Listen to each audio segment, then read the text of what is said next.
Salut, eu sunt Deni și astăzi vreau să vorbim despre România în care trăim astăzi.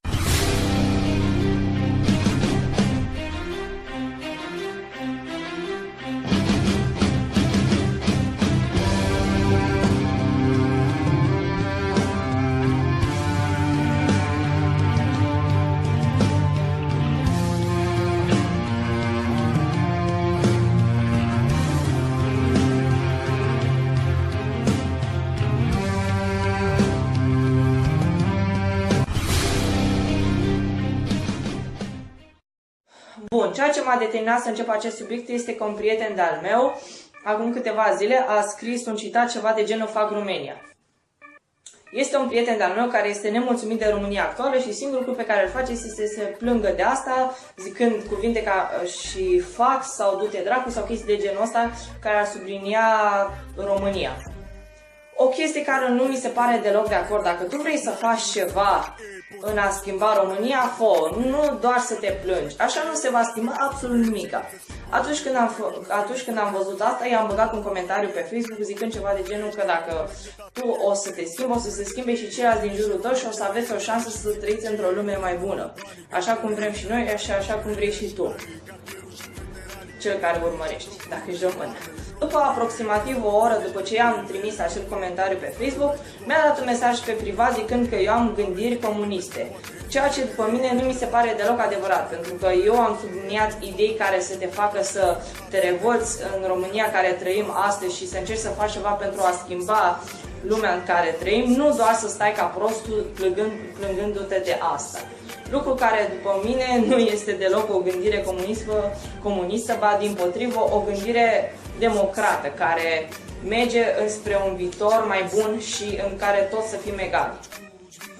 În continuare, el mi-a zis că poate eventual România se va schimba în 30 de ani și a spus că asta nu se va întâmpla sub nicio formă dacă singurul lucru pe care îl faci pentru a schimba România este doar să te plângi.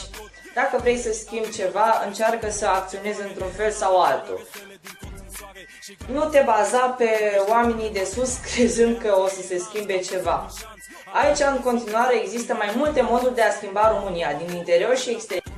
Bun, pentru început, pentru a schimba România din interior ar însemna ca tu să intri în politică și tu să schimbi ceva din interior, adică să ajungi o persoană care să aibă o influență destul de mare asupra României, astfel încât să schimbi lumea într-un loc mai bun.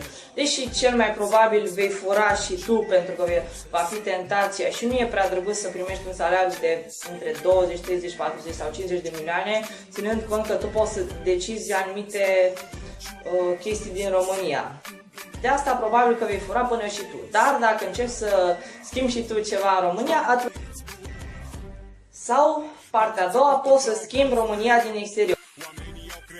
Semnează petiții, fie și ele online, nu contează. Atunci când se votează o lege care nu are nicio logică decât pentru parlamentarii din interior, ia-ți prietenii, încercați să ieșiți pe stradă, revoltați-vă dacă nu este ceva ok. Din asta puteți schimba România.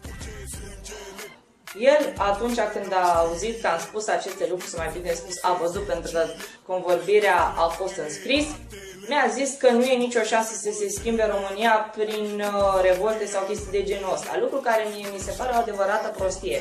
Gândiți-vă că comunismul a căzut datorită nouă, bine, mai nu datorită mie, că eu pe atunci eram, nici măcar un proiect eram, datorită oamenilor de atunci care au început să aibă o gândire din ce în ce mai liberă și s-au revoltat asupra lucrurilor care s-au întâmplat până acum. Au făcut ceva, au început să iasă în stradă și în final ei au câștigat și a apărut democrația în România. Un lucru care dovedește că dacă se poate și tot poporul este unit, putem să schimbăm ceva.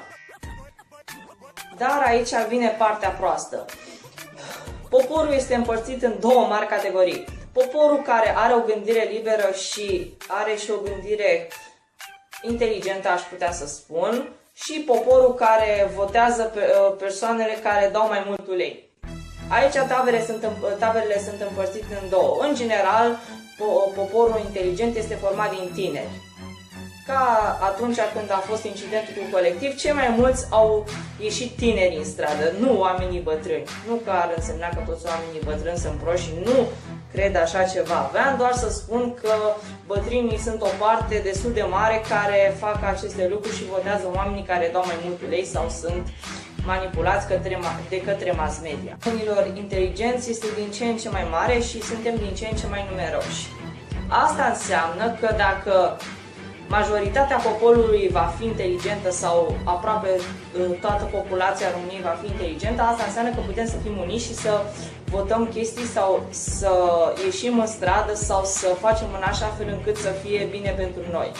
Gândiți-vă în felul următor. Victor Ponta este de mult timp sau a fost de mult timp la conducere, nu neapărat prezidențială, dar a avut influențe destul de mari asupra României. Atunci când s-a întâmplat incidentul cu Colectiv, o foarte mare parte din popor a fost revoltată. Bine, revoltată a fost tot poporul, dar o anumită parte a ieșit în stradă. Datorită nouă, Victor Ponta a demisionat. Bine, asta nu înseamnă neapărat că Victor Ponta va fi înlocuită cu o persoană care va vrea binele în România. Probabil că va fi o altă persoană care va încerca să seacă cât mai mult România pentru interesele lui. Dar ceea ce am vrut să subliniez în acest videoclip este că dacă suntem uniți, putem să facem tot ceea ce vrem din România. Putem să o schimbăm într-un loc mai bun sau putem să o schimbăm într-un loc mai rău. Decizia depinde de noi. Cam asta a fost și cu videoclipul ăsta. Până data viitoare.